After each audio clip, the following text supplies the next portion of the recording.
All right, top 10 anime where transfer student surprises everyone with their powers. All right, let's see. Listen.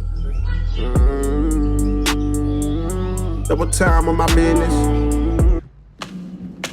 Maybe I'll learn a new anime to watch today.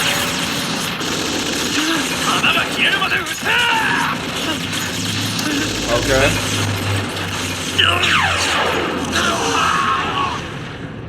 I feel One like of the I've seen primary and everlasting linchpins of anime is the transfer student's plot. And the most important characteristic that needs to be present almost 99.99% of the time is the fact that this main character has to be overpowered as hell. That is why for today we will be talking about the top 10 anime with overpowered transfer students. So, before we start, don't forget to like, share, and definitely don't forget to subscribe to the channel. A bunch of the animes that he just showed, none of those were really like transferred student animes. That was weird. What is this? Oh, 7 or something? I've seen this.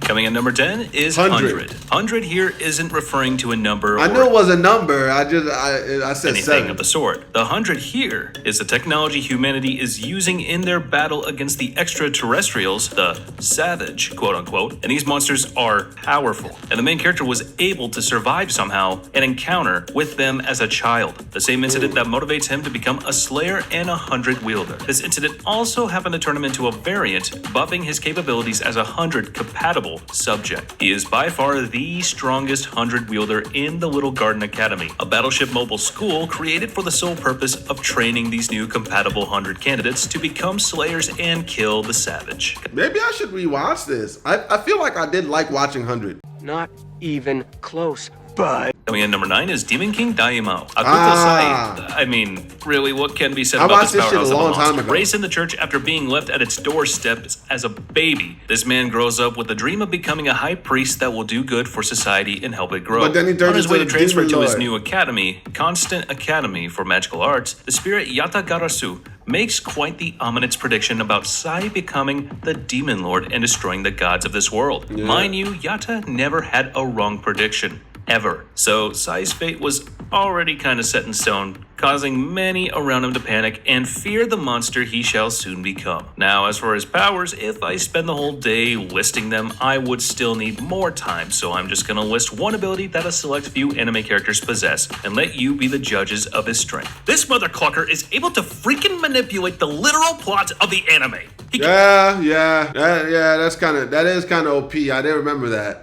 Because it's weird because you never really know what his powers actually do. It's just like he's just super OP and like he does whatever. Can literally change the story and the plot as he wishes, according to his whims, setting him on the highest pedestal there is for overpowered characters in anime.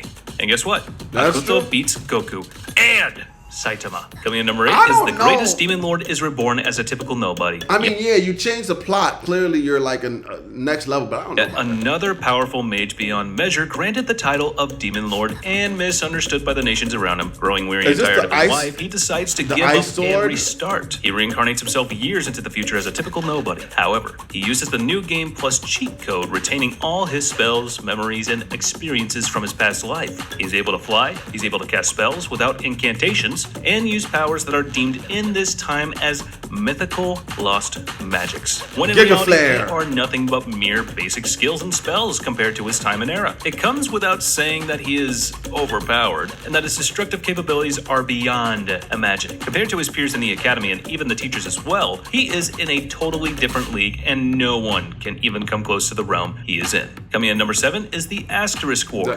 This guy is so damn powerful. He has a power limiter set up on him. But this anime is kind of lame. I ain't gonna lie. I don't know why, but I just wasn't interested. His sister gone MIA, or missing in action. Now we all know that when a limiter is placed on someone so that his powers don't rampage, then it means that this person is automatically able to solo his entire verse and finish it off with one swipe of his blade. This limiter is a blessing in disguise that was able to protect him all those years from the evil organizations that are pitting these Genestella against each other in Colosseum-like battles. This main character, however, is a man on a mission, and nothing is going to stand in his way before completing his mission and finding his sister that suddenly went missing after transferring to Cytokan Academy. This is actually the sole reason he even joined the academy in the first place. Yeah, Coming in number 6 is the Bliss. When it comes to a world with supernatural beings and monsters from folk tales, circumstances declare that you must be powerful enough to face those beings and... oh yeah, no Bliss with the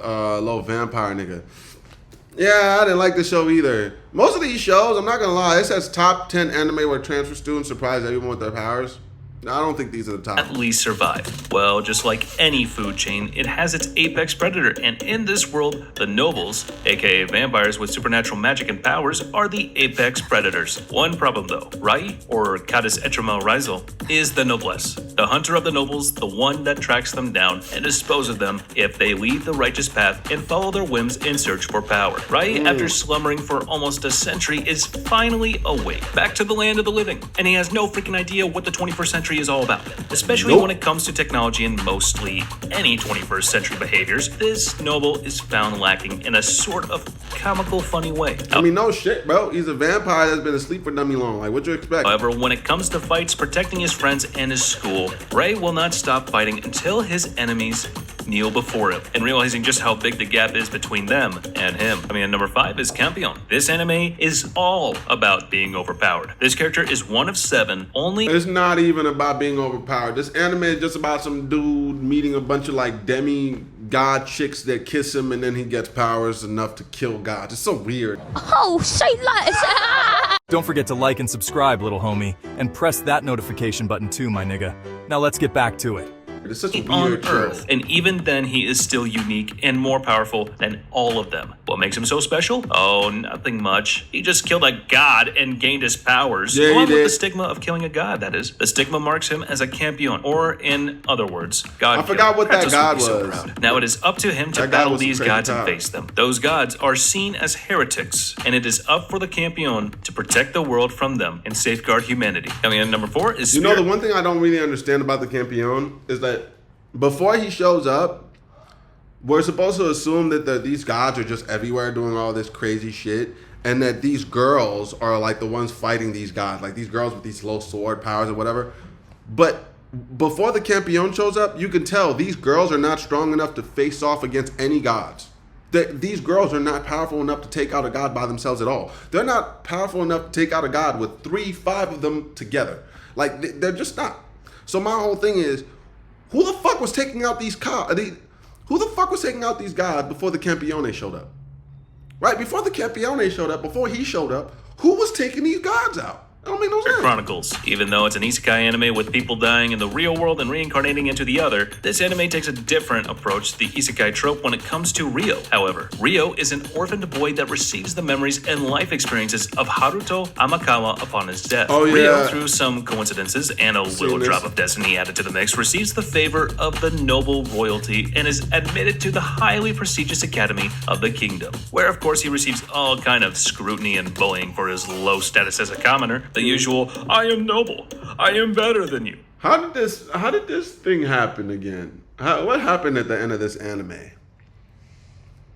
I feel like he gets older and he turns into a badass, and then he has to run away from the school, but then he has to come back and save like the chick from before. You know what I mean? I think it's weird. Ryo grows later on as a formidable knight thanks to his training and maturity gained through Haruto's memories. Coming in number 3 is God of High School. I bet we all heard somehow about this anime from somewhere, and even some of us actually watched it or read the manhwa with the same title. For those who haven't, I introduce to you one of the best martial arts anime out there, featuring spirits, That's crazy. the Monkey King Sun Wukong, the Nine Tails, and much more. The tournament. The Nine Tails is weak as fuck in this show, and I ain't gonna lie. Yes, I do like God of High School, but they should have tried to make a better adaptation. Just because, like, yes, I love fighting tournaments, right? And just like everybody loves martial arts tournaments, but there really was no story to that goddamn anime. Like it had no is held story. to fight the strongest martial artist in the world and the person that is going to lead the world in its upcoming war against the gods and the demons lurking in the shadows, waiting to prey on the weaker human race. This hero is none other than Jin Mori, the Monkey King himself. His powers in unique Rei Taekwondo, taught to him by his adoptive grandfather, Tai Jin, are bound to break a lot of skulls and destroy the adversaries that stand in his way. Wukong's abilities might be dormant for now. However, when the right moment comes, Jin is going to cause a lot of jaws to drop with his insanely fast kicks and punches. Coming in number 2 is Tokyo Ravens. I mean, that fight was Onmyo, cold. is the power that the Japanese used in the Second World War, and they almost won because of it. However, they got greedy and the Great Spiritual Disaster took place, an event that was so catastrophic it destroyed almost the entirety of Japan. I feel Costed like the I've war, watched and this. I feel like I've seen this anime. I feel like it would have had to be like in the early 2000s though. still suffering from its ramifications to the present day. At the center of it all lies the revered Onmyoji Yako Tsuchimikado, the one behind it all. Now the question is, how does the main character fit into all of this when he is actually someone with no power? Well, this nobody of a main character is actually the true reincarnation of the genius Yako Tsuchimikado, the strongest Onmyoji to ever live. His battles won't be easy, and along the way, the truth of who he is will be revealed to him bit by bit until he comes to the full realization of his true identity. And number 1 goes to Charlotte. Charlotte. Oh my god. This anime. The main character in this show is the one that the word overpowered was created to describe. Starting off simple, this main character was gifted with the ability to hijack the body of anyone in his eyesight range for 30 seconds. I remember this. I think I just started, I feel like I watched this anime actually like a few months ago where he can like jump in people's bodies, but some of the people whose body he jumps into have powers. And then when he jumps into their bodies, he's able to use their powers. And he can do whatever he wants with it. He is given total control of the body, however, and this ability used to leave his original host's body at risk, so he needed to be extra careful when using that skill of his. After using his ability on another person with abilities and gifts like him, the main character realizes that he has only scratched the surface of what his powers are truly capable of. After all, he found out that not only is he able to hijack bodies, he is also able to steal the powers of other ability users that he meets. This revelation of sorts marked the beginnings of his journey and mission to hunt down every last person with powers and steal them. His journey is quite a perilous one, and with each encounter with an ability user, he grows stronger, faster, and smarter. This main character won't stop at anything before reaching his goal and receiving all the powers in the world. His endgame goal, you ask? Well, all I can say is he doesn't want to rule the world or become some sort of living god on Earth thanks to all his stolen powers. On the contrary, however, he actually despises these powers and does something that would never come to your mind. Of course, I'm not going to disclose this in the video. This boy takes out a bunch of different countries. I might have to go back and rewatch this, bro, because I feel like I stopped watching after like episode 3 or 4 or something. It's for you guys to go watch and find out yourselves. Unless I make a recap about the anime and spoil the living hell out of it, but oh well. We will cross that bridge when we get there. Yeah, you do be Hope you guys doing enjoyed that this video shit. as much as I had fun making it for you. I would appreciate it if you guys would smash that like button, subscribe, and comment, and press on that bell icon to keep yourself notified about all our latest new videos and upcoming already projects. I mean, seriously, I just bought a new mic. It would seriously help me out. Yeah. Also, don't forget to tell me down in the comments about the anime that you've watched on this list, and if you are planning to watch any of these that you haven't seen yet. And if you have any cool ideas for our upcoming videos, don't be shy. Share them in the comments with us down below. And as for now, I'll catch you later. See you in the next one. Animan always be dropping the best shit. I ain't gonna lie. 100 Demon King Daimyo. I've seen all of these. Charlotte is the one that I might want to check out. I ain't gonna lie. I might want to finish that one. I already seen God of High School, Spirit Chronicles. All of these motherfucking shits is kind of like, the rest of these are kind of boring. But Charlotte, I might check that shit out. It's your boy Walt, man. Like, sub. Let me tell me which one of these have you watched and which one of these is your favorite. If I had to pick, The Greatest Demon Lord is Reborn as a Typical Nobody is probably my favorite out of this list. All right, but y'all let me know what your favorite is, and we'll catch you in the next video, man. It's your boy Walt. Rah. I hope you niggas enjoyed the video. But even if you didn't, don't forget to like and subscribe or I'ma shit on yo carpet. It's your boy Walt. Catch you in the next video.